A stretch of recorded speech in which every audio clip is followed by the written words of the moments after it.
It's Monday, which means here on the Lunduke Show, I get to rant about whatever I feel like the entire episode, which is delightful. It lets me get all my frustrations out right at the beginning of the week, and then I'm like floating on a cloud all the rest of the week, but not today. Today I'm freaked out, pissed off, and I feel like ranting specifically about Amazon Go, Amazon's new grocery store abomination.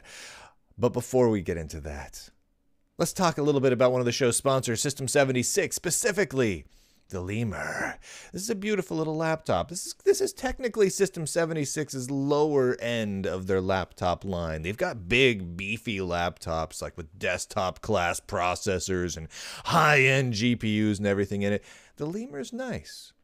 It's a little smaller. It's a little more portable, a little bit more affordable. It's just generally a nice machine with some pretty decent specs. I mean, you can get a nice i7 CPU in there. You can put in up to 32 gigs of RAM. It really is a nice machine.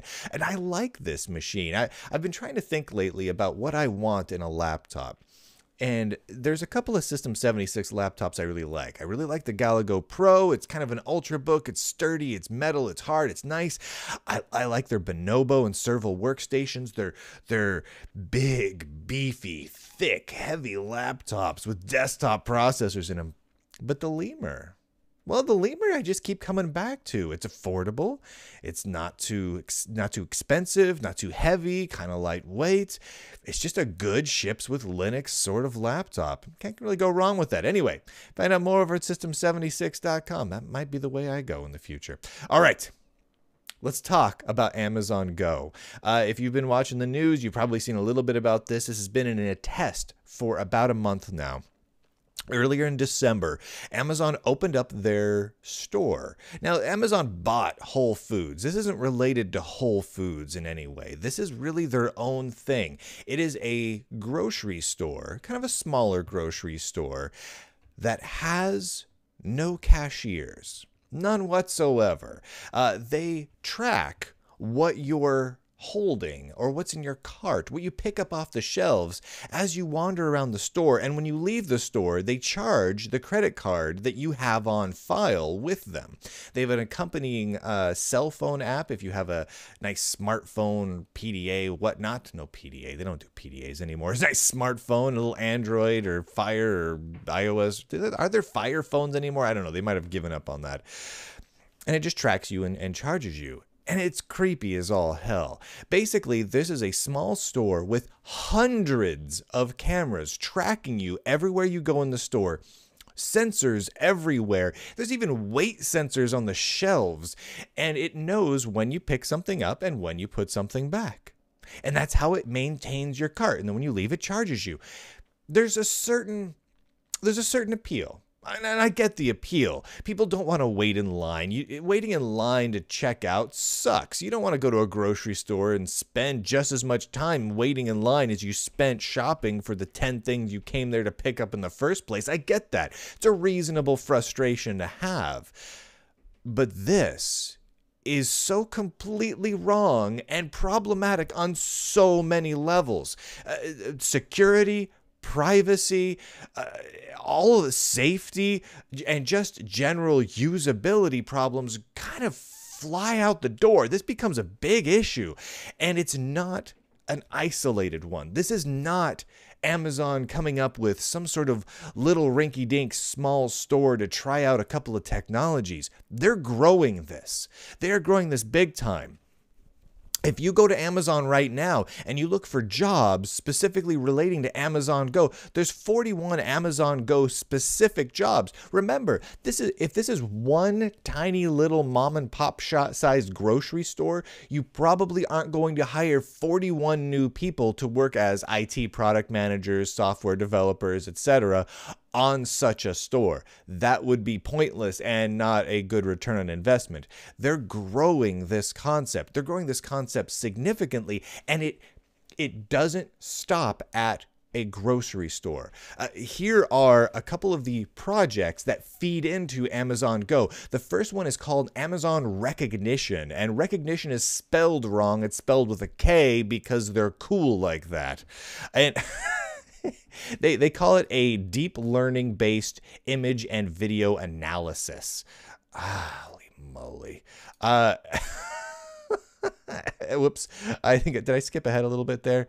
No, not that one. Not that one. There we go. Which is absolutely insane. Here we go. Let me describe this to you.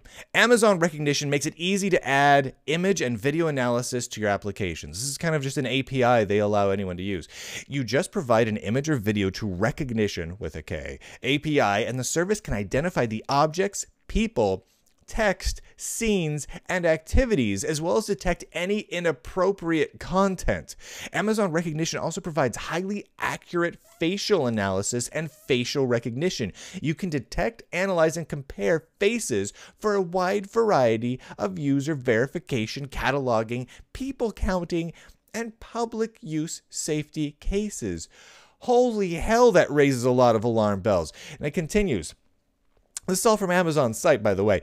Amazon Recognition is based on the same proven, highly scalable deep learning technology developed by Amazon's computer vision scientists to analyze billions of images and videos daily, and requires no machine learning expertise to use. Amazon Recognition is a simple and easy to use API that can quickly analyze any image or video file stored in Amazon S3, their storage solution.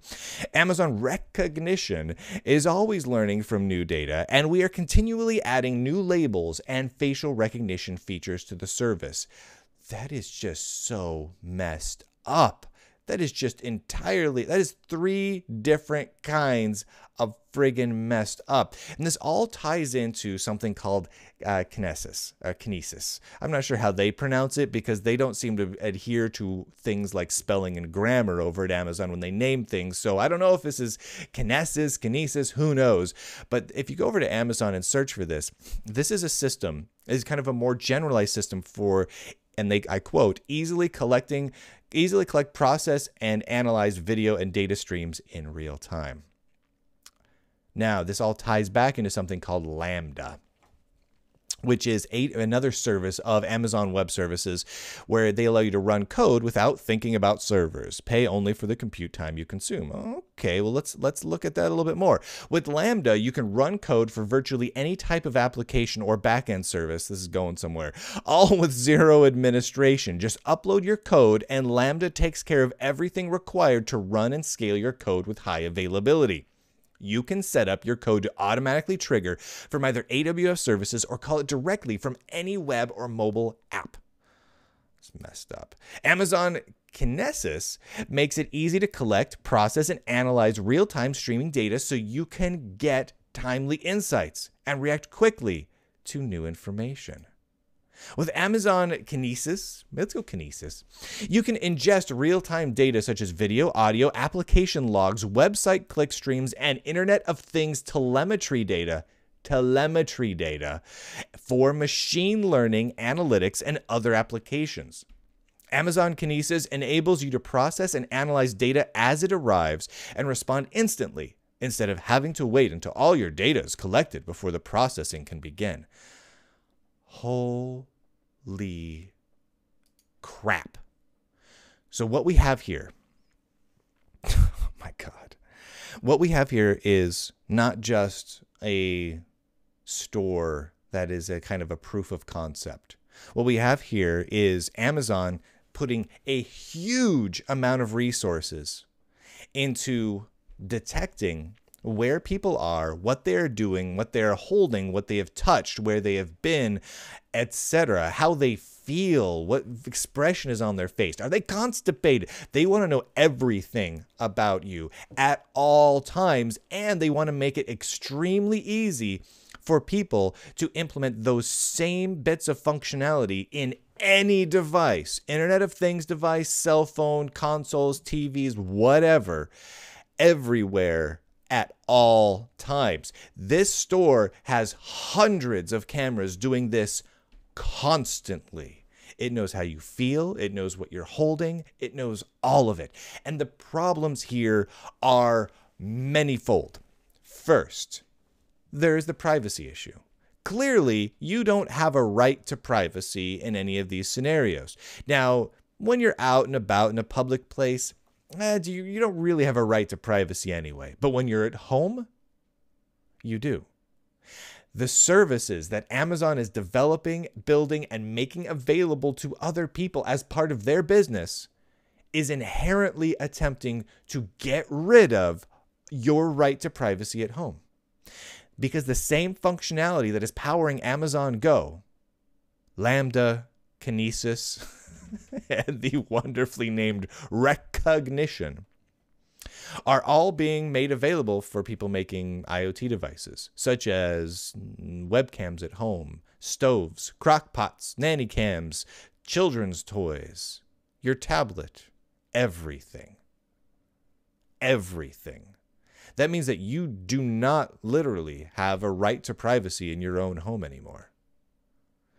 Combine this with the fact that of Amazon's whole doorbell thing. If you haven't seen this, look that one up. Amazon basically creating a proof of concept product that allows people delivering Amazon packages to unlock remotely over the internet your front door and leave your package inside. You have no right to privacy in your home. You have no right to security of your own home, based on all of these technologies that are being built. And the thing is, these sorts of technologies, no matter how secure they are always broken. They're always broken into in multiple ways. If I wanted to sit down right now and find a way to hack into Amazon Go and their recognition system and all of that, you better believe we could. Absolutely. There has never in the history of mankind been one computer system, especially a networked one, that has been built that can withstand an onslaught of decent hackers. It's never happened. You cannot build a completely secure computer system. It is not possible. And I know it is not possible because it's never been done. Ever.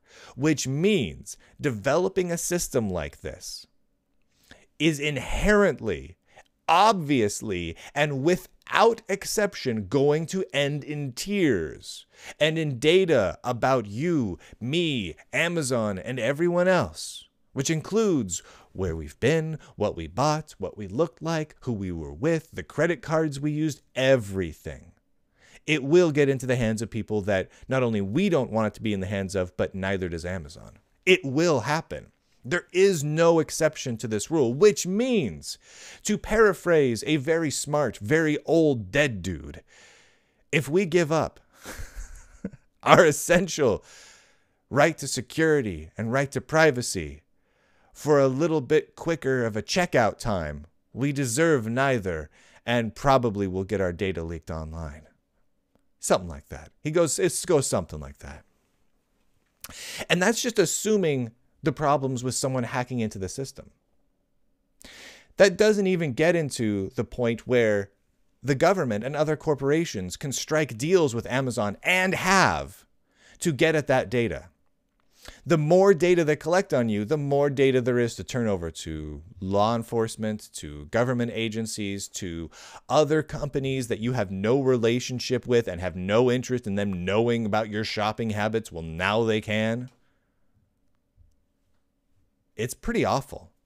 And that also doesn't even begin to talk about the problems with this complicated of a system and how bugs will necessarily happen that are truly heinous. This article from Reuters by Jeffrey Daston has this quote in it. He was covering this launch today. And he says, and I quote, "But there have been challenges, according to a person familiar with the matter. These included correctly identifying shoppers with similar body types," the person said. "When children were brought into the store during the trial, they caused havoc by moving items to incorrect places," the person added. And apparently the system got rather quite buggy. Obviously, it will get buggy. The more complicated you make a system, and this system is really friggin' complicated, the more buggy it will get. Now, I'm all for pushing the limits of what's possible.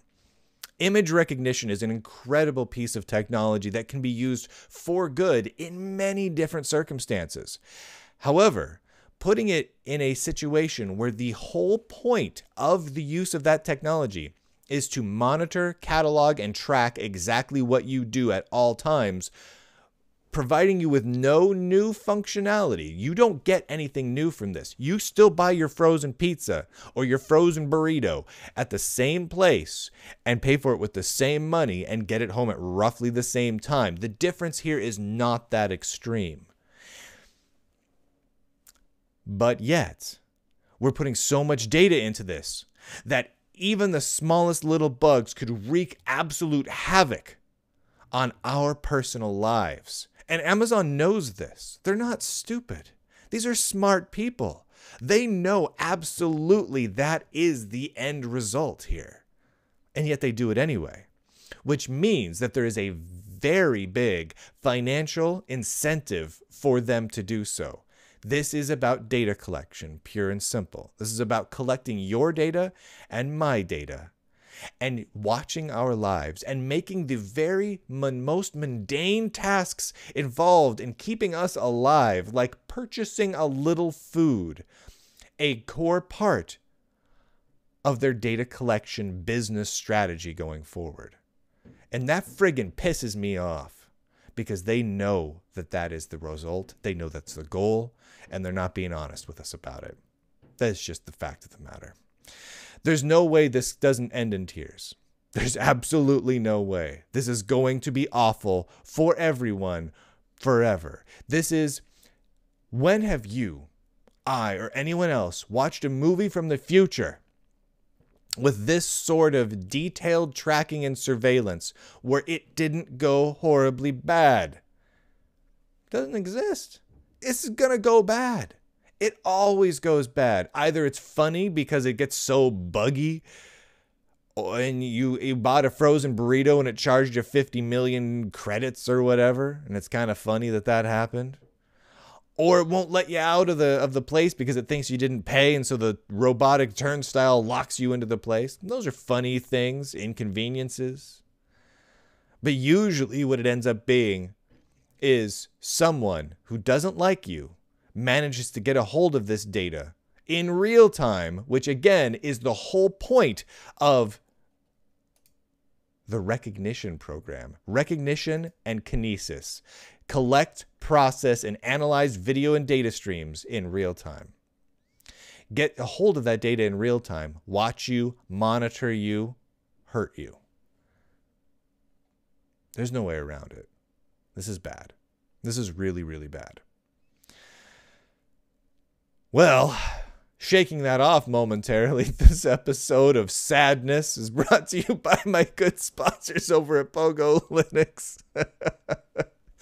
A happy bit is this server, the Iris 428-60. It's a 4U60 storage-based server, dual Xeons. They say it can take up to 600 terabytes of storage, which by and of itself is crazy.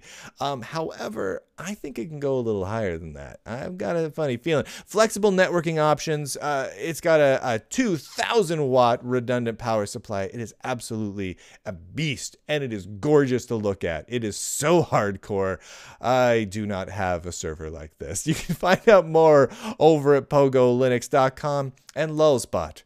This specifically, the Lulzbot Mini. I've got one sitting right back there that I love tremendously.